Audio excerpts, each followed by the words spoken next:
আসসালামু আলাইকুম। Technique easy এডুকেশনের পক্ষ থেকে সকলকে আন্তরিক শুভেচ্ছা অভিনন্দন জানিয়ে শুরু করছি। আমি মইনুল ইসলাম চলে আসলাম তোমাদের অর্থাৎ নবম এবং দশম শ্রেণী এবং যারা 2026 সালে এসএসসি পরীক্ষার্থী মানবিক বিভাগে তাদের জন্য আমরা পূর্বে যে সকল পাঠ নিয়ে আলোচনা করছি চতুর্থ অধ্যায়, সেটা হচ্ছে টাইপ 1 এবং টাইপ 2। এবার আমরা চতুর্থ অধ্যায়ের টাইপ 3 নিয়ে আলোচনা করব। ঠিক আছে, চতুর্থ অধ্যায়ের টাইপ 3 নিয়ে আলোচনা করব। দেখো, ওকে, এর আগে আমরা টাইপ 2 এর লাস্ট এমসিকিউ ছিল হচ্ছে 26 নম্বর, এবার আমরা যাবো হচ্ছে 27-এ। ঠিক আছে, টাইপ এটা হচ্ছে 3। দেখো, বলছে যে গণতান্ত্রিক রাষ্ট্রের ক্ষমতার মালিক কে? বলছে গণতান্ত্রিক রাষ্ট্রের ক্ষমতার মালিক হচ্ছে, সকল ক্ষমতার মালিকই হচ্ছে জনগণ। ঠিক আছে, গণতান্ত্রিক রাষ্ট্রে কি সকল ক্ষমতার উৎস বা সকল ক্ষমতার মালিকই হচ্ছে জনগণ। এরপরে দেখো 28 নাম্বার হচ্ছে কোন রাষ্ট্র ব্যবস্থায় নিয়মতান্ত্রিক সরকার পরিবর্তন হয়? বলছি কোন রাষ্ট্র ব্যবস্থায় নিয়মতান্ত্রিক সরকার পরিবর্তন হয়? এটা হচ্ছে গণতান্ত্রিক সরকার ব্যবস্থায় কি হয়? নিয়মতান্ত্রিকভাবে, অর্থাৎ নির্বাচনের মাধ্যমে কি সরকারটা পরিবর্তন হয়। ঠিক আছে, এটা হচ্ছে কি গণতান্ত্রিক। ঠিক আছে, এরপরে দেখো সব ইম্পর্টেন্ট, কতবার কত পরীক্ষা আসছে দেখো। এরপরে দেখো কোন শাসন ব্যবস্থায় নির্দিষ্ট মেয়াদের পর জনগণের কাছে সরকার পরিবর্তনের সুযোগ আসে? বলছি কোন শাসন ব্যবস্থায় নির্দিষ্ট সময়ের পর, নির্দিষ্ট সময় বলতে 5 বছর পর। ঠিক আছে, নির্দিষ্ট সময় বলতে কত? 5 বছর পর। ঠিক আছে, 5 বছর পর জনগণের কাছে কি সরকার পরিবর্তন সুযোগ আসে? এটা অবশ্যই গণতান্ত্রিক সরকার ব্যবস্থা। এটা কি গণতান্ত্রিক সরকার ব্যবস্থার এই নিয়মটা বা এই সুযোগটা আসে। ঠিক আছে, এরপর 29 নাম্বার দেখো, 29 নাম্বারটা হচ্ছে কোন শাসন ব্যবস্থায় নির্দিষ্ট মেয়াদের পর জনগণের, এটা তো পড়লাম, এটা হচ্ছে গণতান্ত্রিক। এরপরে হচ্ছে আমরা পড়বো 28 নাম্বার, 29 নাম্বার দেখো, 30 নাম্বার বলছে কোনটি গণতান্ত্রিক শাসন পদ্ধতির অন্যতম শর্ত? বলছে কোনটি গণতান্ত্রিক শাসন ব্যবস্থায় অন্যতম শর্ত? যোগ্য প্রার্থী বাছাই, ভোটার উপস্থিতি নিশ্চিত, সামাজিক ঐক্য প্রতিষ্ঠা, সুষ্ঠু নির্বাচন ব্যবস্থা। এটা হচ্ছে সুষ্ঠু নির্বাচন ব্যবস্থা। যদি সুষ্ঠু নির্বাচন ব্যবস্থা একটি রাষ্ট্রে থাকে তাহলে সেই রাষ্ট্রে কি থাকবে? গণতান্ত্রিক শাসন ব্যবস্থা বা গণতান্ত্রিক শাসন পদ্ধতি কার্যকর হবে। ঠিক আছে, তাহলে কি হবে? গণতান্ত্রিক শাসন পদ্ধতির শর্তর পূর্ব নাম হচ্ছে সুষ্ঠু নির্বাচন ব্যবস্থা। এরপরে দেখো বাংলাদেশ যে ধরনের রাষ্ট্র ব্যবস্থা বিদ্যমান, বাংলাদেশে অবশ্যই কি গণতান্ত্রিক রাষ্ট্র, বাংলাদেশ একটি গণপ্রজাতন্ত্রী রাষ্ট্র। ঠিক আছে, এরপরে দেখো, এরপর হচ্ছে 32 নম্বর গণতান্ত্রিক রাষ্ট্র ব্যবস্থা বিদ্যমান কোথায়? বলছে গণতান্ত্রিক রাষ্ট্র ব্যবস্থা বিদ্যমান হচ্ছে যুক্তরাষ্ট্রে। ঠিক আছে, এখানে হচ্ছে যুক্তরাষ্ট্র আনসার হবে। ওকে, গণতান্ত্রিক রাষ্ট্র ব্যবস্থা বিদ্যমান হচ্ছে যুক্তরাষ্ট্রে। ঠিক আছে, এরপর বলছে ব্যক্তি স্বাধীনতা রক্ষাকারী রাষ্ট্র ব্যবস্থা কোনটি? মানে ব্যক্তির স্বাধীনতাকে রক্ষা করতে পারে রাষ্ট্র ব্যবস্থা কোনটি? মানে একটা ব্যক্তির স্বাধীনতাকে রক্ষা করতে পারে, এটা হচ্ছে গণতান্ত্রিক সরকার। ঠিক আছে, এটা হচ্ছে কি? এটা হচ্ছে গণতান্ত্রিক সরকার। একটি গণতান্ত্রিক সরকার কি করে? ব্যক্তির স্বাধীনতাকে রক্ষা করতে পারে। ঠিক আছে, এরপরে দেখো 34 হচ্ছে নাগরিকের মর্যাদা বৃদ্ধিকারী রাষ্ট্র ব্যবস্থা কোনটি? কোনটি নাগরিকদের মর্যাদাকে বৃদ্ধি করে? পুঁজিবাদী, রাজনৈতিক, একনায়কতান্ত্রিক না গণতান্ত্রিক? অবভিয়াসলি গণতান্ত্রিক কি করে? নাগরিকের মর্যাদাটা বৃদ্ধি করে। অর্থাৎ গণতান্ত্রিক রাষ্ট্র ব্যবস্থা এমন একটি রাষ্ট্র ব্যবস্থা যেখানে কি সকল ক্ষমতার উৎস থাকছে নাগরিক, এবং নাগরিকের প্রতি সকল ধরনের কৈফিয়ত প্রদান করছে কে? সরকার কৈফিয়ত প্রদান করছে। ঠিক আছে, এরপরে দেখো 35 নম্বরটা খেয়াল করো। 35 নম্বর বলছে যে রাষ্ট্রের শাসন কার্যে অংশগ্রহণের সুযোগ থাকায় জনগণ রাজনৈতিক বিষয় নিয়ে চিন্তা করার সুযোগ পায় কোন সরকার ব্যবস্থায়? এটাও কি? এটা হচ্ছে গণতান্ত্রিক ব্যবস্থায়। ঠিক আছে, এটাও কি? এটাও গণতান্ত্রিক ব্যবস্থায় কি হয়? রাষ্ট্রের শাসন কার্যে অংশগ্রহণ করার সুযোগ পায়। ঠিক আছে, এরপরে দেখো 36 কোন ধরনের রাষ্ট্র ব্যবস্থায় বিপ্লবের সম্ভাবনা কম? কোন ধরনের রাষ্ট্র ব্যবস্থায় বিপ্লবের সম্ভাবনা কম? দেখো কোন ধরনের? এটা হচ্ছে গণতান্ত্রিক রাষ্ট্র ব্যবস্থায় বিপ্লবের সম্ভাবনা খুবই কম। এরপরে দেখো 37 নম্বর কোন শাসন ব্যবস্থায় মাথা গণনা করা হয়, মেধার বিচার করা হয় না? কোন শাসন ব্যবস্থায় মাথা গণনা করা হয় কিন্তু মেধার বিচার করা হয় না? এটা হচ্ছে গণতান্ত্রিক। এটা কি? এটা হচ্ছে গণতান্ত্রিক শাসন ব্যবস্থায় কি করা হয়? মাথা গণনা করা হয় বাট মেধার বিচার করা হয় না। ঠিক আছে, অর্থাৎ যার যত বেশি মাথা সে তত জয়ী। ঠিক আছে, যে ভোট বেশি পাবে সেই কি সরকার গঠন করবে, এই বাংলা কথা। এরপর দেখো বলছে গণতন্ত্রে ঘন ঘন নীতির পরিবর্তন করা হয় কেন? বলছে গণতন্ত্রে ঘন ঘন নীতিটার পরিবর্তন কেন করা হচ্ছে? সরকারের দুর্বলতার কারণে, আমলাদের বিরোধিতার কারণে, সরকারের অভ্যন্তরীণ কোন্দলের কারণে, না নির্ধারিত মেয়াদের পূর্বে সরকারের পরিবর্তনের কারণে? অর্থাৎ নির্ধারিত মেয়াদের পূর্বে সরকারের পরিবর্তনের কারণে কি হচ্ছে, গণতন্ত্রে ঘন ঘন নীতিটার পরিবর্তন ঘটছে। ঠিক আছে, এটা রাইট আনসার হচ্ছে 4। এটা রাইট আনসার কত? 4। এরপর হচ্ছে 39 নাম্বারটা খেয়াল করো। 39 নাম্বার হচ্ছে গণতান্ত্রিক রাষ্ট্রে নাগরিকের মনোভাব কেমন হবে? বলছে গণতান্ত্রিক রাষ্ট্রে নাগরিকের মনোভাবটা কেমন হবে?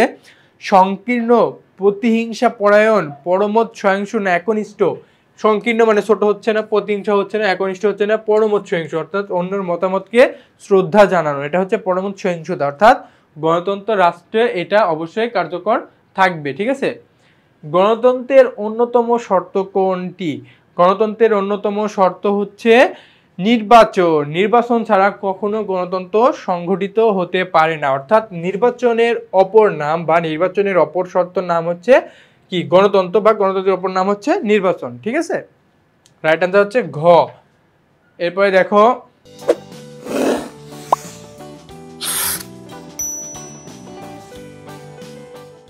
41 নম্বর বলছে যে কোনটি গণতন্ত্রের প্রাণ? দলীয় কোন্দল, দক্ষ বিচারক, আইনের শাসন, জনমত? আইনের শাসন যদি না থাকে তাহলে গণতন্ত্র প্রতিষ্ঠা হতে পারে না। কোনো রাষ্ট্র বা কোনো এলাকায় যদি আইনের শাসন প্রতিষ্ঠা না হয় তাহলে সেখানে কি হতে পারে না? গণতন্ত্রের প্রাণ হারিয়ে ফেলে। এই জন্য বলছি গণতন্ত্রের প্রাণ আইনের শাসন। ঠিক আছে, গণতন্ত্রের প্রাণ কি? আইনের শাসন। 42 নাম্বার যায় দেখো। ওকে, 42 নাম্বারটা একটু ফলো করো। বলছে যে গণতন্ত্র হচ্ছে কি? রাজনৈতিক দলের অংশগ্রহণ, অবশ্যই রাজনৈতিক দলের অংশগ্রহণ থাকবে গণতন্ত্রে। তারপর রাজনৈতিক চেতনার বিকাশ, অবশ্যই রাজনৈতিক চেতনার বিকাশ ঘটবে। নিজের মতামত অন্যের উপর চাপিয়ে দেওয়া, এটা ভুল। নিজের মতামত অন্যের উপর চাপিয়ে দেওয়াকে গণতন্ত্র বলে না। গণতন্ত্র বলে নিজের মতামতের সহিত অন্যের মতামতকে শ্রদ্ধা করা। ঠিক আছে, তাহলে 3 নম্বর হচ্ছে না, আমাদের রাইট আনসার হচ্ছে 1 ও 2। এরপর দেখো 43 বলছে গণতন্ত্রকে দায়িত্বশীল শাসন ব্যবস্থা বলার কারণ। বলছি গণতন্ত্রকে দায়িত্বশীল শাসন ব্যবস্থার কারণ জনগণের নিকট দায়ী থাকে। হ্যাঁ, অবশ্যই জনগণের নিকট দায়ী থাকবে কি? সরকার। তারপর জনস্বার্থ রক্ষার চেষ্টা করে, হ্যাঁ এটাও জনস্বার্থ সততার সাথে দায়িত্ব পালন করে। তাহলে 3ই হচ্ছে 1, 2 এবং 3। গণতন্ত্রকে দায়িত্বশীল শাসন ব্যবস্থা বলার কারণ শাসকগণ কি হচ্ছে? 1, 2, 3টাই হচ্ছে। ঠিক আছে, 1, 2, 3টাই হচ্ছে। আমি বললাম 1, 2, 3 এর 3টাই হচ্ছে। এরপরে 44 নম্বরটা দেখো। 44 নম্বর হচ্ছে গণতান্ত্রিক শাসন ব্যবস্থা গুণাবলীর উল্লেখযোগ্য দিক হলো দায়িত্বশীল শাসন। এটা একটু কারেকশন করে নাও, দায়িত্বশীল শাসন হবে, এটা দায়িত্বশীল শাসন, এটা হচ্ছে দায়িত্বশীল শাসন। ঠিক আছে, দায়িত্বশীল শাসন। তারপরে যুক্তি ও সম্মতির প্রাধান্য, তারপরে দলীয় শাসন ব্যবস্থা। আবার ভালো করে দেখো, বলছে গণতান্ত্রিক শাসন ব্যবস্থা গুণাবলীর উল্লেখযোগ্য দিক কি? দায়িত্বশীল শাসন, অবশ্যই দায়িত্বশীল শাসন থাকবে। এরপর যুক্তি ও সম্মতির প্রাধান্য অবশ্যই থাকবে। দলীয় শাসন ব্যবস্থা, তাহলে রাইট অ্যান্সার কি বলতো? 44 নম্বর। 44 নম্বর হচ্ছে 1 ও 2। এখানে কোনো দলীয় শাসন ব্যবস্থা থাকবে না। ঠিক আছে, এখানে 1 ও 2। এরপরে 45টা দেখো। 45 নম্বর বলছে যে গণতন্ত্রকে দায়িত্বশীল শাসন ব্যবস্থা বলা হয় কারণ এখানে শাসকগণ জনগণের নিকট দায়ী থাকে।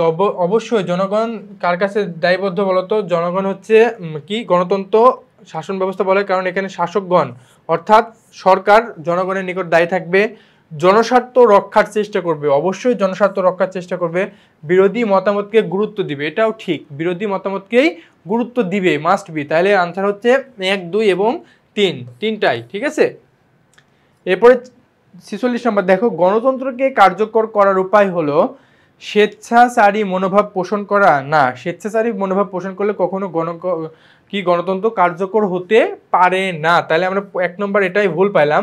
2 নম্বরটা বলছে সবাইকে সহযোগিতার মানসিকতা, অবশ্যই একে অপরের সহযোগিতার মানসিকতা গড়ে তুলতে হবে। ব্যক্তি স্বাতন্ত্র্যকে উপেক্ষা না করা, হ্যাঁ ব্যক্তি স্বাতন্ত্র্যকে উপেক্ষা করা যাবে না, সকল ব্যক্তিভেদে সকলকেই কি সম্মান প্রদর্শন করতে হবে, ঠিক আছে। তাহলে আমাদের আনসারটা হচ্ছে 2 ও 3। 2 ও 3 আছে কোথায়? 2 ও 3 আছে হচ্ছে ঘয়ে, ঠিক আছে। 2 ও 3 ঘয়ে। এবার আমরা একটু উদ্দীপকটা পড়ি। দেখো বলছে উদ্দীপকটা পড়ে 47 নং কোশ্চেনের আনসার দাও। বলছে জনাব আসিফ একজন ব্যবসায়ী, তার 2 ছেলে ও 2 মেয়ে, তার পরিবারের সকলকে স্বাধীনভাবে মত প্রকাশ করতে পারে। তাদের সবাই কি স্বাধীনভাবে মত প্রকাশ করতে পারে।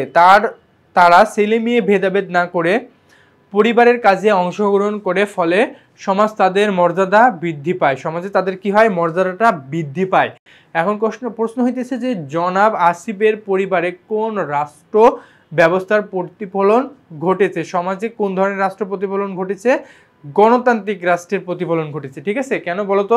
কারণ এখানে জনাব আসিফ একজন ব্যবসায়ী, তার 2 ছেলে 2 মেয়ে, তারা পরিবারের সকলে স্বাধীনভাবে মত প্রকাশের সুবিধা। আমরা জানি মত প্রকাশের সুবিধা শুধু একটাতে আছে, সেটা হচ্ছে গণতন্ত্রে। গণতন্ত্রে কি? মত প্রকাশের স্বাধীনতা আছে, ঠিক আছে। গণতন্ত্রে কি আছে? মত প্রকাশের স্বাধীনতা। তাহলে রাইট অ্যান্সার হচ্ছে গণতন্ত্র। ওকে, এবার আরেকটা উদ্দীপক আছে, দেখো 48 নম্বর। তাহলে এটা হচ্ছে গণতন্ত্র হলো। এবার দেখো আরেকটা আছে, আবিরের দেশে ঘন ঘন রাষ্ট্রীয় উন্নয়ন নীতি পরিবর্তন হয়। কি? আবিরের দেশে কি হয়? ঘন ঘন রাষ্ট্রীয় উন্নয়ন নীতি পরিবর্তন হয়। সরকার পরিবর্তনের সাথে সাথে নতুন নতুন নীতি গৃহীত হয়, এতে রাষ্ট্রের উন্নয়ন বাধাগ্রস্ত হচ্ছে।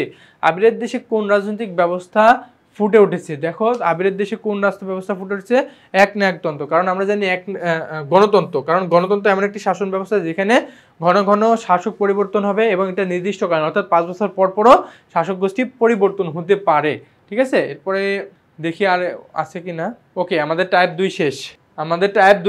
আমরা এখন টাইপ 3 শেষ করলাম, ঠিক আছে। আমরা পরবর্তীতে আবার নতুন কোনো ভিডিওতে তোমাদের টাইপ 4 নিয়ে হাজির হব। সে পর্যন্ত ভালো থাকো, সুস্থ থাকো, আল্লাহ হাফেজ।